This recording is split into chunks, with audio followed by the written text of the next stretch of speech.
Good morning, except it's not such a good morning for many of us, if not all of us. If, like me, you feel the pain of the situation in particular in Gaza at the moment, and I have kept my peace, or rather suffered in silence like you for this past couple or 3 weeks, as the humanitarian crisis deepens. It's tempting not to stick my toe in the political waters here, and yet it's very difficult not to have thoughts and feelings and rage surface. We are all, after all, firstly humans, and at times like this, partly divine and partly devils. What has prompted this little thoughtful pause on a Tuesday morning here near the tiny house where I stopped to speak to the sheep on the moors just to my right here, is a heartfelt video from one of the channels I subscribe to on YouTube. Her name is Mounia, and she is Palestinian, and I think she's Palestinian. Actually, I don't know that for sure, so rewind. I don't know if she's Palestinian. But she has a daughter and a partner, and she releases occasional videos about non-duality, which I find very helpful.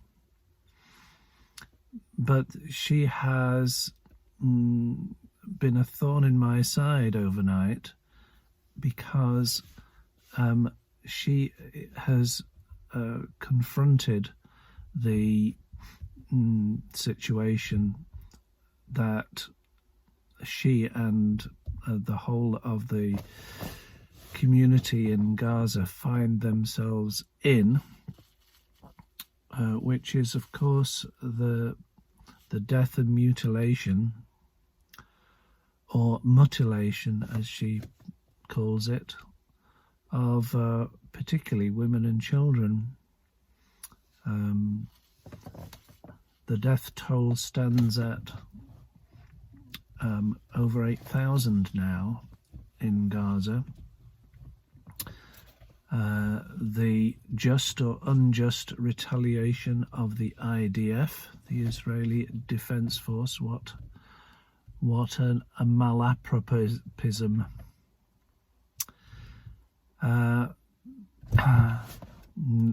You see, it's very difficult, isn't it?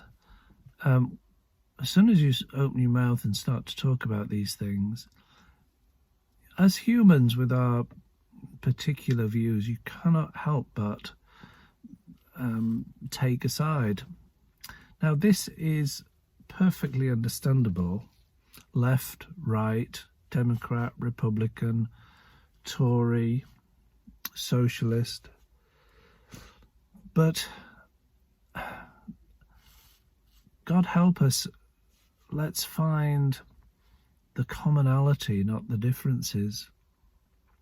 Of course, in a war situation and a vengeance situation, it's all the more difficult to splice the difference, to find the common humanity. And yet we must, because if we can't, then without swearing, the future doesn't look bright.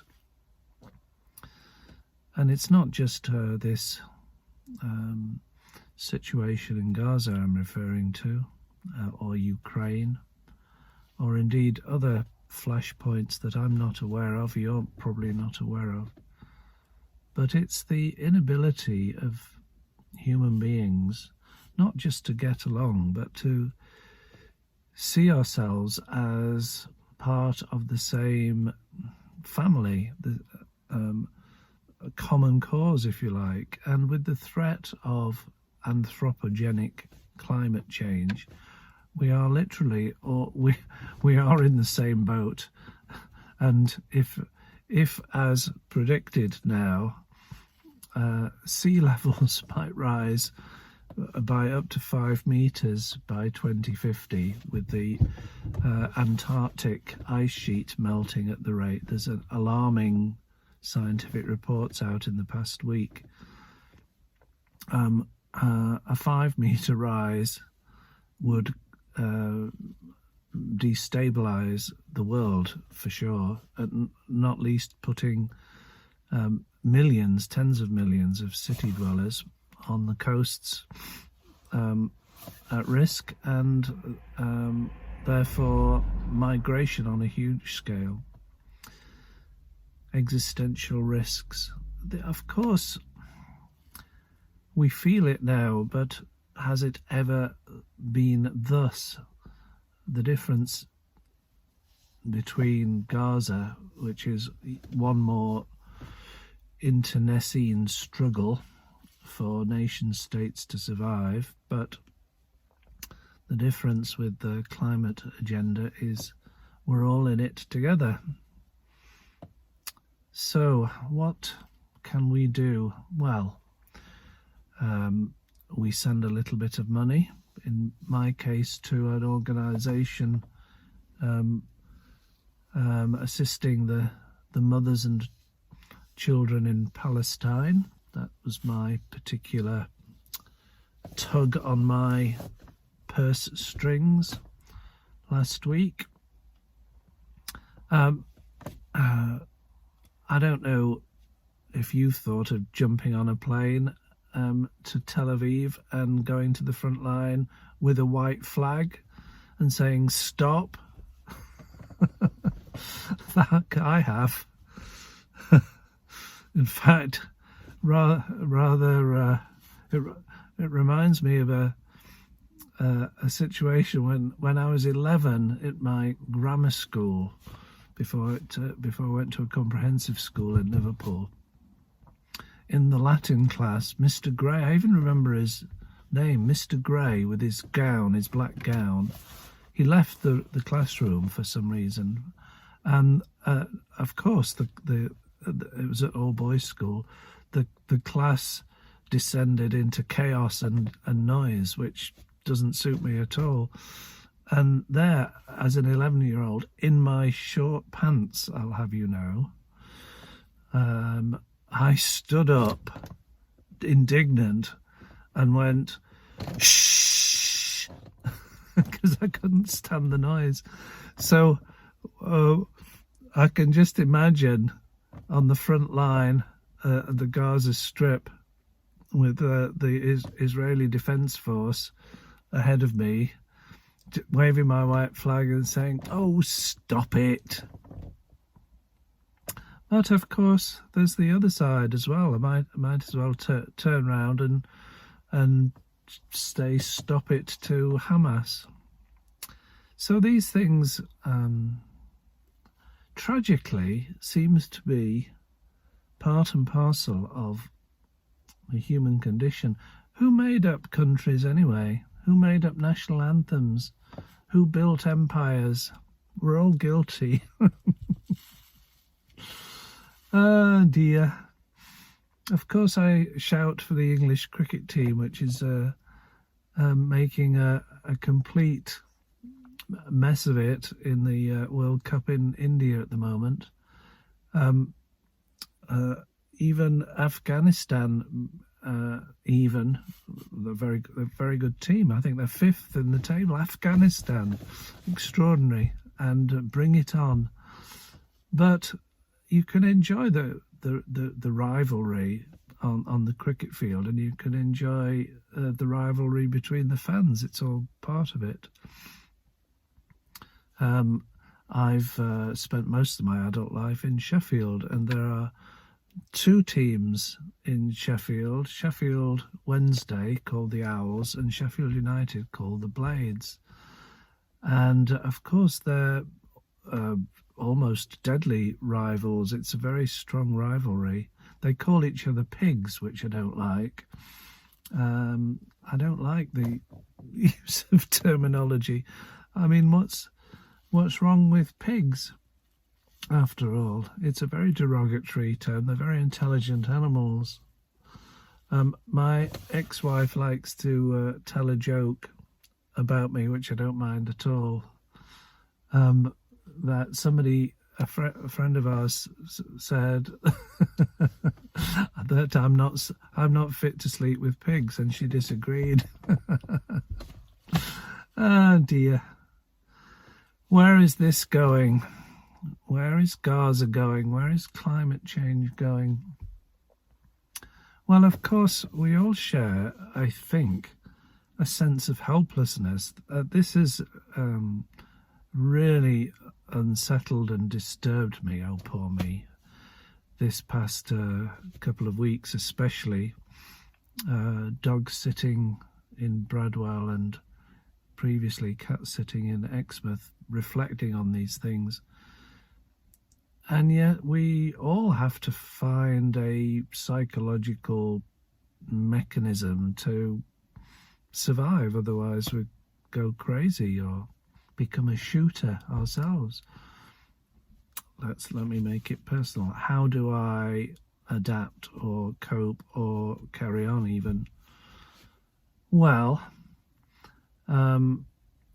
the book that I am working on, and I did some work yesterday morning, which I'm very pleased with, and I will also do some this morning over a cup of coffee when I get back to the tiny house, is called Mistaken Identity. And for me, anyway, it's becoming increasingly apparent as I write the book that we are all suffering from a case of mistaken identity. We take ourselves to be nothing but human, nothing but, in our Western, in particular, paradigm, flesh and blood, body and mind. I think for many people, soul has pretty much gone out of the window.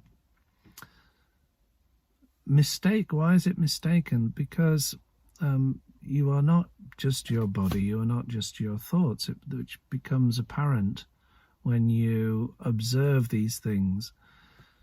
So who is the observer? Well, I often use the expression the ground of being, or to put it rather more in common parlance, it takes one to know one. We are told in the Christian scriptures anyway that we are made in the image of God, which sounds very highfalutin, and most of us skirt over that. But what on earth does that mean? Well, it takes one to know one. I use every morning in my meditation. I did so in church this morning with John and Neil and Clara. It's Halloween today. I use in my introduction to my own meditation a saying attributed to St. Francis of Assisi. I'll edit this out, but I wonder if he was a bloke or a bit girly, so he would be a sissy sissy St. Francis of Assisi. No, I won't put that in. The saying is, what you are looking for is what is looking. This echoes for me to observe thoughts, to observe feelings, sensations, perceptions as they come and go. What or who is it that is doing that? So, in a nutshell, this case of mistaken identity, taking ourselves to be separate little me's with our separate little nationalities and our separate little interests and our separate little protective mechanisms and our separate tribal rivalries, so common to the human race, it seems, through the ages, is just a misconception of who we truly are. We are interconnected. We share the same heritage, if you like, of being made in the image of God, but we do not take it seriously, and so we fight. And I don't quite know how to respond. I'm not going to hop on a plane to Tel Aviv. So what am I going to do? Well, I raised the question of spiritual activism over lunch with a Chinese dissident and calligrapher at a conference last year. And I asked her about, we were talking about the Ukraine situation at the time and what can we do as activists. And she had been through the Cultural Revolution with Mao, and she's an intellectual. She's actually an extremely well-known author, and her considered opinion is there will be no change without violent revolution. Well, I've always been a pussyfooted pacifist. Whether I would have the courage of my convictions if it came to it has never been put to the test, but that is unpalatable to me. And yet, depending on which political philosophy you have grown up with or adopted, you may or may not be prepared to man the barricades, but that's certainly not been part of my political or spiritual philosophy.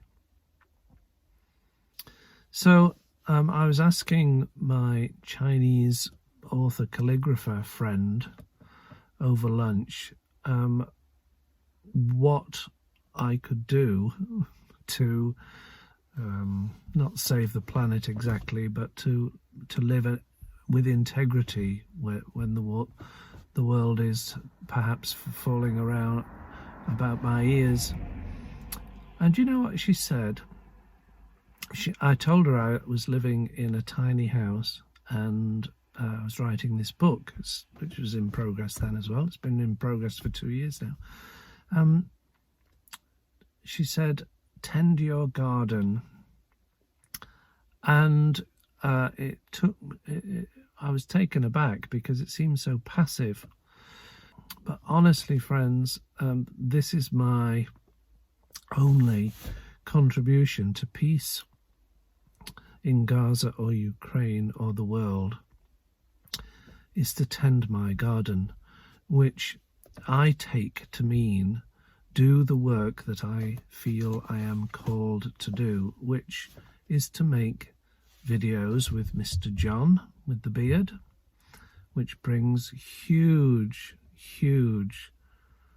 comfort, I would say, and if not, it's spiritual insight to thousands of people who need it. It's truly life-saving. So I continue to do that, and I will be recording with John later this week. But also writing this book, Mistaken Identity, on really the ground of being and consciousness and who are you really, is just my very, very tiny matchstick contribution to fuel a fire of inclusivity, of compassion, of unity, of we're all in this together, and so we are. Enough for today.